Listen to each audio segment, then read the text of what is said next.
পঞ্চমীর দিন থেকে আমাদের রাত জেগে প্যান্ডেল হপিং শুরু।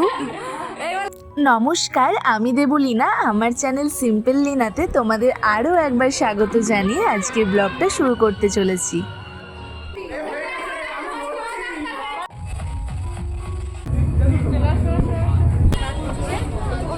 পঞ্চমীর দিনও সকাল সকাল ঘুম থেকে উঠে বেরাতে হয়েছিল। টুকটাক কেনাকাটি কাজ যেন আর শেষই হচ্ছে না।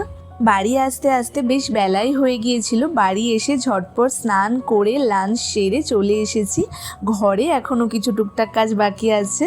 এই মুহূর্তে আমার কাজ হলো ওয়ার্ড্রপের ওপরটা সুন্দর করে সাজিয়ে গুছিয়ে রাখতে হবে। এখানে প্রচুর খুঁটিনাটি অপ্রয়োজনীয় জিনিস জমে গেছে, যেগুলো ফেলতে হবে, আর যেগুলো দরকারি জিনিস সুন্দর করে আমি এখন তাড়াতাড়ি করে সাজিয়ে রাখবো। দেখবে পুজোকালা দিন নিজেরা যতই সুন্দর করে সেজে থাকি না কেন, ঘরটা একটু সুন্দর করে সাজিয়ে না রাখলে ভালো লাগে না, আর তার সাথে সাথে কিছু খুঁজেও পাওয়া যায় না। গোছানো প্রায় হয়েই এসেছে, এখন শুয়ে একটু রেস্ট নেব, তারপরে উঠে আবার রেডি হতে হবে।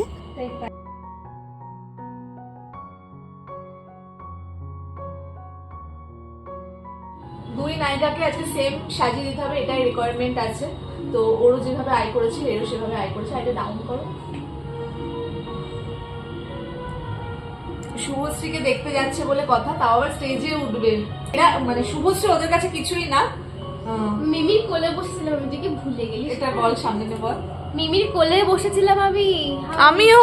হ্যাঁ, ও এগুলো আচ্ছা আসছে মিমি চক্র। এগুলো ওদের কাছে কোনো ব্যাপারই না আসলে, তাই তো। আজ মহাপঞ্চমী বলে কথা, আমাদের এখানে তো আজ থেকেই পুজো শুরু হয়।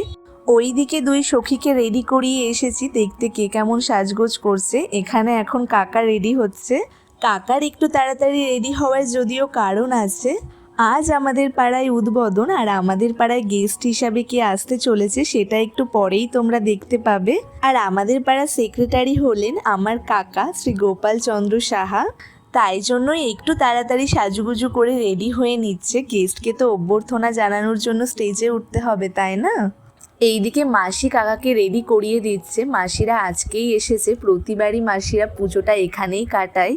যাই হোক, গল্প করতে করতে এইদিকে কাকাও পুরোপুরি রেডি হয়ে গেছে। যাই আমরা এবার তাড়াতাড়ি গিয়ে রেডিটা হয়ে নিই। শুভশ্রী শুভশ্রী করে ঝগড়া লেগে গেল, তোদেরকে উঠা নিবেই বলেছে নাকি? এইবার লাল শুভশ্রী এমনি তোদের ডেকে নেবে।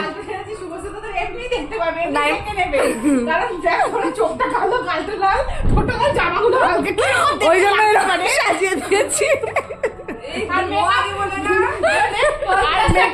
আর মেকআপ আর্টিস্টকে দেখুন কেন সাজিয়ে দিয়েছি সেরকম বল, যাতে শুভশ্রী ভালো দেখতে পাই।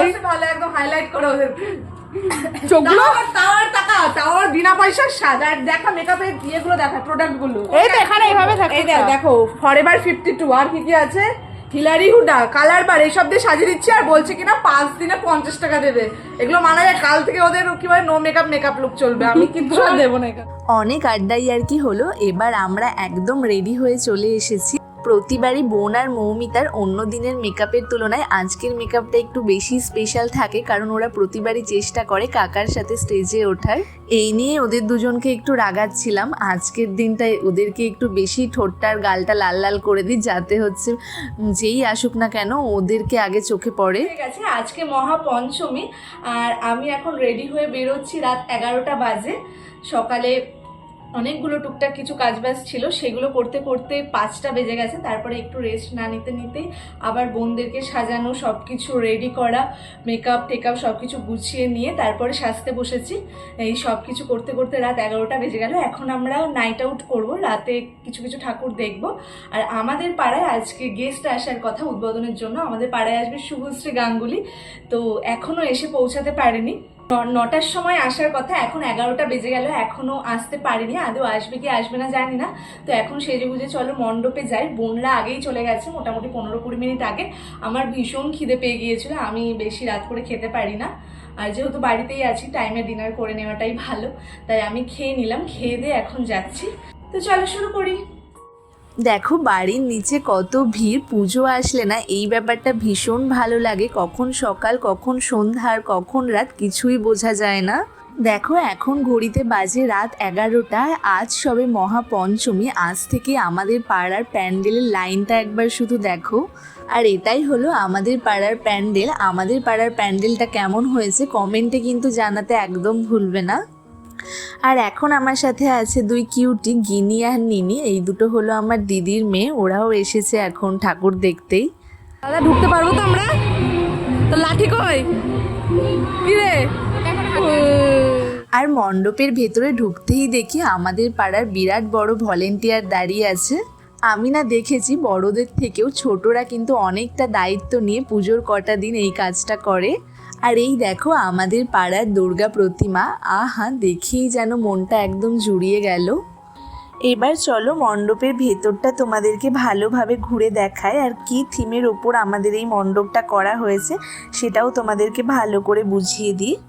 নেপালের একটা ছোট্ট জায়গা যার নাম পাটন দরবার স্কোয়ার, আর এখানেই অবস্থিত শিব মন্দির ও একই সঙ্গে কৃষ্ণ মন্দির। শোনা যায় প্রায় 17 শতকের গোড়ার দিকে রাজা সিদ্ধি নরসিংহ মল্ল কর্তৃক এই মন্দিরটি নির্মাণ করা হয়েছিল। 2015 সালে সংগঠিত ভয়াবহ ভূমিকম্পে নেপালের বহু জায়গা মারাত্মকভাবে ক্ষতিগ্রস্ত হলেও দেবাদিদেব মহাদেবের কৃপায় এই মন্দিরটি সম্পূর্ণ অবস্থায় অক্ষত ছিল। সেই কারণে আমাদের এই থিমটার নামকরণ করা হয়েছে ত্রিনয়নী তৃতীয় দৃষ্টি। সেই কারণেই মণ্ডপের ভেতরে ব্রহ্মা বিষ্ণু মহেশ্বর বিরাজমান। মণ্ডপের ভেতরটা ঘুরে এসে আমরা এখনো বসে বসে অপেক্ষা করছি শুভশ্রী গাঙ্গুলি আসার। ওর অনেক বুকে ব্যথা দিয়ে ওকে নিয়ে যাচ্ছি, এখনো চোখের জল মুছে উঠতে পারছে না। শুভশ্রীকে দেখতে পারলো না। রাত ঘড়িতে বাজে 11টা বাজে একটা এই যে নানা নিরাশা হয়ে বাড়ি ফিরে এসছে। আহারে কত কষ্ট করে শাড়িটা পরে গেছিল।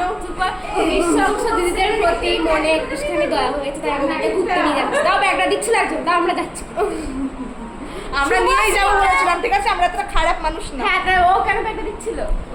আর এই যে কাকা বাবু জীবনেও বললে আর ভাই কিছু বলার আছে?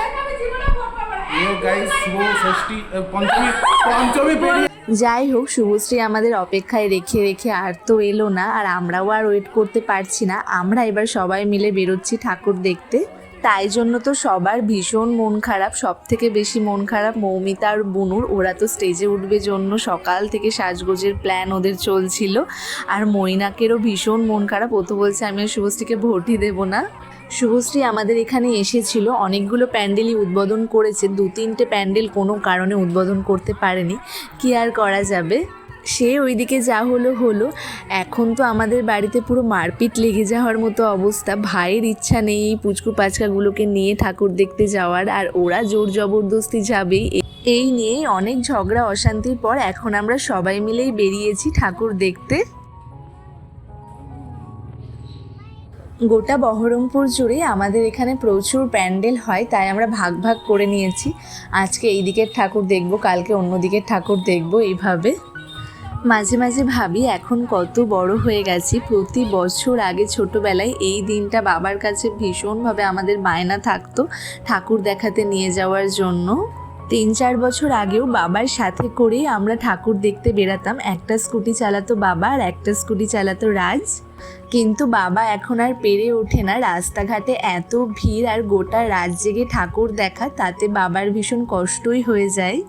এই যে এখন আমরা অনেকগুলো ঠাকুর দেখে প্রায় ভীষণই ক্লান্ত হয়ে গেছি। এখন আমরা সবাই মিলে বসে আইসক্রিম খাবো।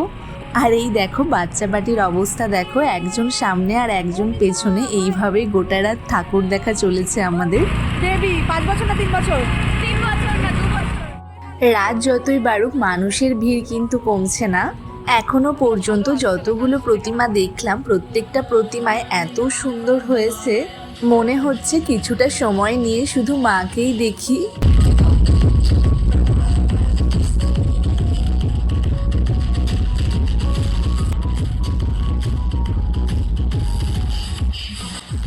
এই প্যান্ডেলের লাইটিং অ্যান্ড সাউন্ডটাও ভীষণ ভালো করেছে, আর তার সাথে এই ছোট্টর মধ্যে ডাকের সাজে ঠাকুরটা যে কি অসাধারণ লাগছিল সামনে থেকে দেখতে।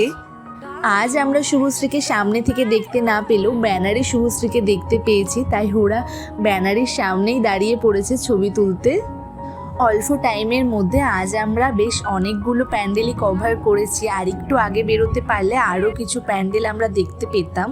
তবে আজ আর শরীর দিচ্ছে না, প্রায় বাইরে ভোর হয়ে আসছে আর এদের ছবি তোলার আর পোজ শেষ হচ্ছে না। এবার আমরা বাড়ির দিকেই যাচ্ছি। বাড়ির দিকে যেতে আরও একটা প্যান্ডেল চোখে পড়লো, ভাবলাম দেখেই যাই, এই দিকে তো আর আসা হবে না। এই প্রথম আমরা একা একা এত রাত ভোরে সবাই মিলে ঠাকুর দেখলাম। বাড়িতে তো হয়তো বকা খেতেই হবে, সেই আনন্দেই বোধহয় এদের দুজনের এখন নাচ করতে ইচ্ছা করছে।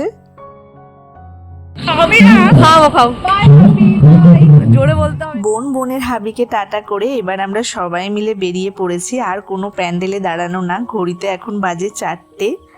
আমরা এইদিকে এখনো ঘুমাতেই পারলাম না, আর কাম্মা এইদিকে ভোরবেলায় ঘুম থেকে উঠে ফুল কোড়াতে চলে এসেছে। ভালো লাগছে দেখতে। বাড়ি এসে ফ্রেশ হয়ে ড্রেস চেঞ্জ করে দেখি বাইরে পুরো ভোর হয়ে গেছে, আর এইদিকে পেটেও চু চু করছে খিদেই। সেই 11টায় খেয়েছি আর এখন ভোর হয়ে গেছে। আমার তো রাত জাগলে ভীষণ খিদে পায়।